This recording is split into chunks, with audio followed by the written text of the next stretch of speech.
Hello guys, this is Surendra Kumar. अभियान IAS academy के YouTube channel पे आप सभी का स्वागत है। गाइस, आज हम यूपीएससी के लिए हिस्ट्री ऑप्शनल की शुरुआत करने जा रहे हैं। गाइस, जिन बच्चों को हिस्ट्री समझ नहीं आता या हिस्ट्री में इंटरेस्ट नहीं होता, उन बच्चों के लिए, उन एस्पिरेंट्स के लिए, उन अभ्यर्थियों के लिए ये वीडियो लेक्चर बहुत ही काम के हैं, उनके लिए बहुत ही फायदे में हैं। गाइस, इन वीडियोस लेक्चर्स में हम लोग यूपीएससी तो साथ में कवर करेंगे। इसके अलावा PCS exam, PGT, TGT, net JRF exam और जो भी गवर्नमेंट के एग्ज़ाम होते हैं जिनमें इतिहास पूछा जाता है, उन सभी के लिए ये जो वीडियो लेक्चर्स होंगे बहुत ही लाभदायक होंगे, बेनिफिशियल होंगे। इनमें से आपको क्वेश्चन आपके एग्ज़ाम में ज़रूर मिल जाएंगे। तो गाइज, बेसिक से आज हम शुरू करते हैं। कहीं पे भी आपको लगता है कोई प्रॉब्लम है, आप मेरे से पूछ सकते हैं। तो शुरू करते हैं गाइज इतिहास के बारे में। सबसे पहले गाइज एक क्वेश्चन अराइज होता है, इतिहास क्या है? सभी को पता है आप लोगों को, लेकिन कई बार डेफिनेशन नहीं दी जाती या नहीं दे पाते।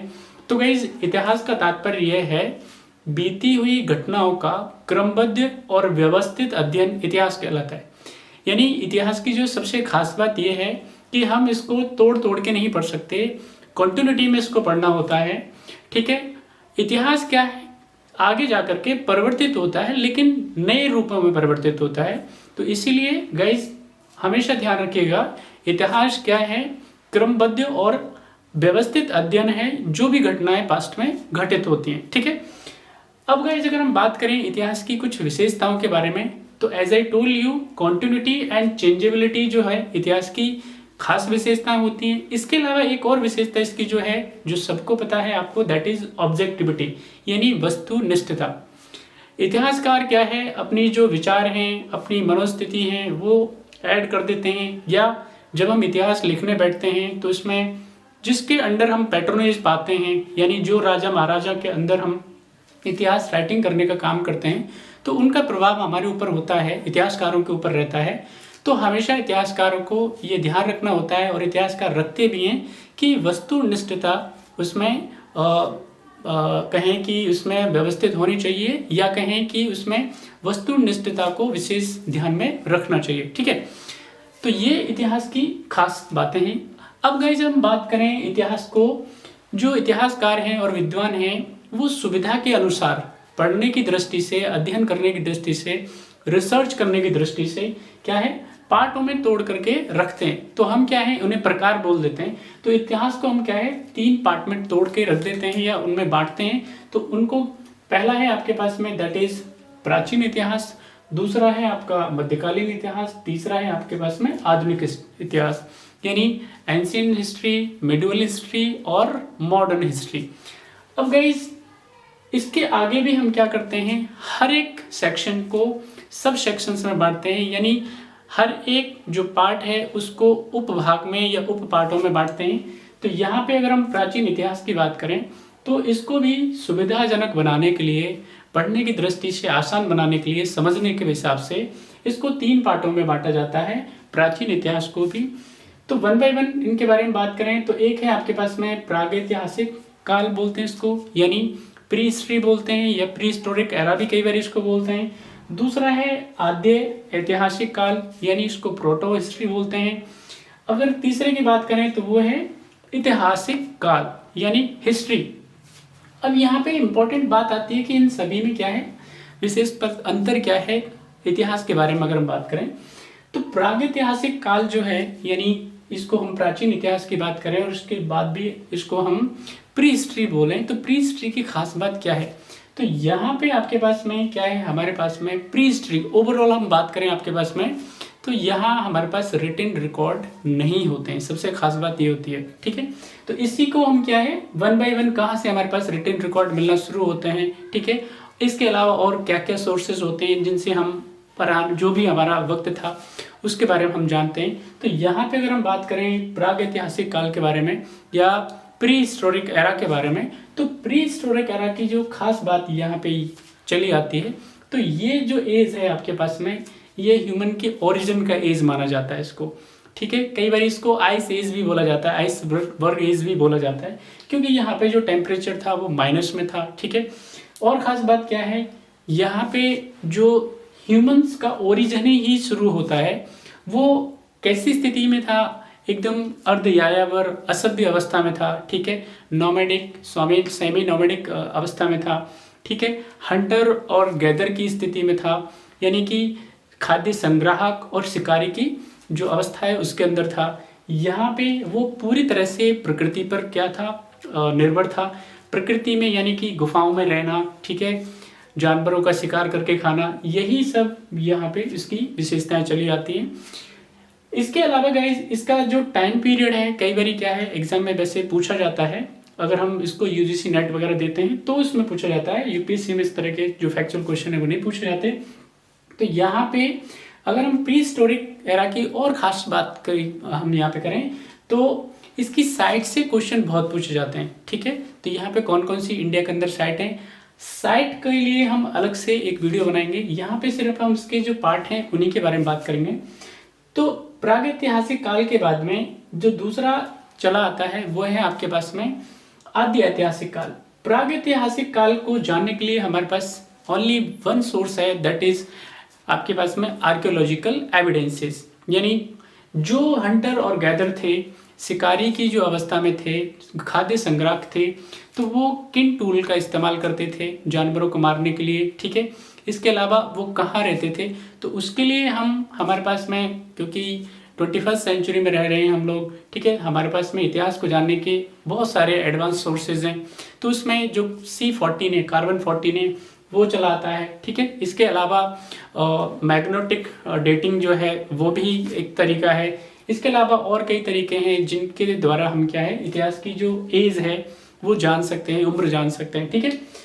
दूसरा अगर हम बात करें प्रोटो हिस्ट्री के बारे में, तो प्रोटो हिस्ट्री में थोड़ा सा क्या होता है, एडवांसमेंट होता है। यहाँ पे हम ये जो हंटर और गैदर की अवस्था में जो ह्यूमन थे वो क्या है कैब्स के अंदर रहते थे। हमारे यहाँ पे जो सबसे पॉपुलर एग्जांपल है वो भीमबेटका का है, मध्य प्रदेश के अंदर जो केव है। तो यहाँ पे आदि ऐतिहासिक काल में क्या होता है, ये जो हंटर और गैदर थे ये गुफाओं में जाकर के रहते थे, लेकिन ये खाली टाइम जो होता था इनके पास में, जब भी ये क्या अगर मान लेते हैं इनके पास में समय रहता था तो वो एंटरटेन करने के लिए क्या करते थे, तो वो दीवारों पे कुछ ना कुछ जो वर्ड टाइप बोलते हैं या कुछ कुरेदने का टाइम है, ठीक है, वो अपना इस तरह से हम इसे जो हमारे इतिहासकार हैं या रिसर्चर हैं वो इसे क्या है एक लेखनी का रूप देते हैं, ठीक है। तो वहाँ पे वो जानवरों के चित्र बना दिया उन्होंने, ठीक है, किसी तरह की जैसी खड़ी पाई, जैसे आज की डेट के अल्फ़ाबेट होते हैं वो बना दिया, तो वो सब करने का काम करते थे। तो यहाँ पे कहने का तात्पर्य ये है हम आर्कियोलॉजिकल सोर्सेज पे तो डिपेंडेंट हैं ही, इसके अलावा हम एक स्क्रिप्ट की शुरुआत यहाँ से कह सकते हैं, लेकिन वो स्क्रिप्ट क्या है, उसमें क्या लिखा है, क्या वो कहना चाहते हैं, उसके बारे में वो नहीं पढ़ा जा सका है, तो हम उसके बारे में क्लियरली नहीं कह सकते। इसके अलावा गाइस जो थर्ड है दैट इज ऐतिहासिक काल। तो ऐतिहासिक काल का सीधा मतलब होता है जब से हमारे पास लिखित प्रमाण होते हैं, यानी रिटन रिकॉर्ड जब से हमें मिलना शुरू होता है उस टाइम को हम क्या बोलते हैं, इतिहास के रूप में जानते हैं। तो ये विशेष तौर पे इतिहास के बारे में था गाइस। इसके अलावा अब हम वन बाय वन सबसे पहले हम बात करेंगे प्रागैतिहासिक काल के बारे में, यानी प्री हिस्टोरिक एरा के बारे में। प्री हिस्टोरिक एरा को समझने के लिए हम इसको 3 पार्ट में बांटते हैं, ठीक है। नंबर 1 है दैट इज पूरा पाषाण काल, यानी कि पैलियोलिथिक एज इसको इंग्लिश में बोलते हैं। यहाँ पे जो ह्यूमन बीइंग थे, यानी कि जो हंटर और आपके पास में फूड गैदर था, यानी जो ह्यूमन बीइंग्स थे जो शिकारी की अवस्था में थे, खाद्य संग्रह की अवस्था में थे, वो क्या करते थे पूरी तरह से क्या है पत्थर पे डिपेंडेंट थे। पत्थर पे डिपेंडेंट क्यों थे, क्योंकि उन्हें बड़े बड़े जानवरों से सामना करना पड़ता था, उनका शिकार करना पड़ता था, ठीक है। तो यहाँ पे जो पत्थर का साइज होता है वो बड़ा होता था, उसको वो फेंक के मारते थे या उनके टूल बनाते थे, तो उसके बाद में वो जानवरों को शिकार करते थे और खाते थे और अपनी क्या करते थे सुरक्षा भी उनसे करते थे।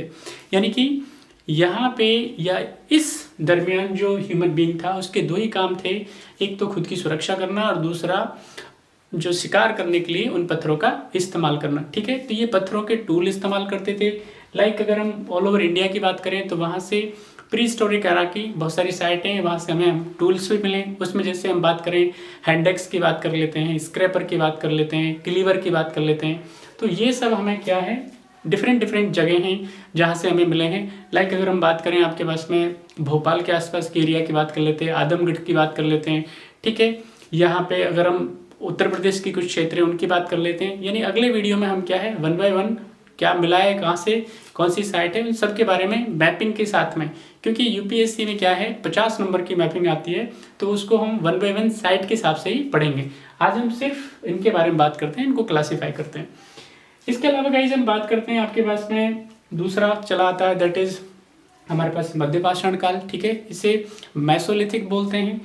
यहाँ पे खास बात ये होती है कि जो पुरा पाषाण काल में पत्थर का साइज था वो बड़ा था, ठीक है। तो यहाँ पे उसको कैरी करना, उसके टूल बनाना ह्यूमन बीइंग के लिए जो अर्ध यायावर अवस्था में था, ठीक है, हंटर गैदर की अवस्था में था, उसके लिए मुश्किल काम था। तो यहाँ पे उसने क्या है पत्थर को फाइन करना सीख लिया, उसको तिकोना बनाना सीख लिया, उसको शार्प करना सीख लिया। और यही कारण है कि ऐसे जो टूल्स होते थे पत्थर के, हम उनको माइक्रोलिथ्स बोलते हैं, ठीक है। कई बार यूजीसी नेट में पूछा जा चुका है, यूपीएससी में क्वेश्चन पूछा जा चुका है कि माइक्रोलिथ्स क्या थे। तो वो औजार हुआ करते थे हंटर गैदर के, जिनसे वो क्या करता था जानवरों को मारने का काम करता था और अपनी खुद की सुरक्षा भी करता था। तो यहाँ पे ये हमें कहाँ से मिले, ठीक है। तो जैसे अगर हम बात करें तो राजस्थान का बागौर है, वहाँ से मिला है। इस काल में खास बात क्या है कि एक एविडेंस बागौर से हमें मिलता है, वो है कि यहाँ पे जानवर को पालतू बनाने का। तो एक ही एविडेंस है हमारे ऑल ओवर इंडिया से। तो ये कई बार क्या है हमारे यहाँ पे अगर हम बात करेंगे जानवरों को, यानी डोमेस्टिकेशन ऑफ एनिमल्स और एग्रीकल्चर या स्टेबिलिटी लाइफ में आना इनकी में, तो वो एविडेंसेस हमारे नवपाषाण काल में मिलते हैं। लेकिन बागौर एक ऐसी साइट है जहाँ पे जानवरों को पालतू बनाने के, क्योंकि वहाँ से हड्डियाँ मिली हैं, तो इससे ये निकाला जाता है या इतिहासकार ये आर्कोलॉजिस्ट ये अनुमान लगाते हैं कि वहाँ से जो जानवरों को पालना है वो हंटर और गैदर ने शुरू कर दिया था, ठीक है। तो इसके अलावा ये खास बात इसकी थी गाइस मध्य पाषाण काल की या मेसोलिथिक एज की। इसके अलावा जो थर्ड है दैट इज न्योलिथिक एज, या इसे नवपाषाण काल भी बोलते हैं। नवपाषाण काल अनेक रूपों में बाकी जो भी हमने पढ़े हैं अभी उनसे बहुत डिफरेंट है और एडवांस है। यहाँ पे गाइस इस पूरे ही अगर हम एज की बात करें प्री हिस्टोरिक एरा में, तो यहाँ पे थोड़ा सा जो टेम्परेचर है वो बढ़ना शुरू होता है। यानी अभी जो माइनस में होता था वो थोड़ा सा उसमें और कमी आती है, ठीक है। जानवरों का जो अभी शिकार करना पड़ता था, मशक्कत करनी पड़ती थी। जब एनवायरनमेंट में गर्मी आती है, हीट आती है, तो उससे क्या है नए पेड़ पौधे उगते हैं, नए जानवर जैसे हिरण की कई प्रजाति आती हैं, तो उनके लिए शिकार करना थोड़ा आसान हो जाता था। ये जो सिचुएशन थी नवपाषाण काल में आकर के बिल्कुल ही बदल जाती है, क्योंकि गर्मी आ गई है। यहाँ पे दो चीज़ें बड़ी खास होती हैं, एक तो जानवरों को पालतू बनाना और दूसरा एग्रीकल्चर या खेती करना। तीसरी खास बात इसमें एक और है, उसमें इसकी इनकी लाइफ में स्टेबिलिटी आ जाती है, यानी कि ये थोड़ा घर बना करके हट बना करके रहना शुरू कर देते हैं, ठीक है। तो इनकी अलग अलग गाइस साइट हैं, इनके बारे में हम अगली वीडियो में बात करेंगे। ये पूरा था इतिहास की क्लासिफिकेशन के बारे में। अब हम नेक्स्ट वीडियो में हर एक साइट के बारे में, कौन सी प्री हिस्टोरिक साइट है, कौन सी आपके पास में प्रोटो हिस्टोरिक साइट है, कौन सी आपके पास में हिस्टोरिक साइट है, ठीक है। इसके अलावा जितना भी क्लासिफिकेशन है साइट को लेकर के, वहाँ से क्या मिला है, किस स्टेट के अंदर है, उसकी लोकेशन, सारी चीज़ों के बारे में गाइस अगली वीडियो में बात करेंगे। तब तक अपना ध्यान रखिएगा। Thank you.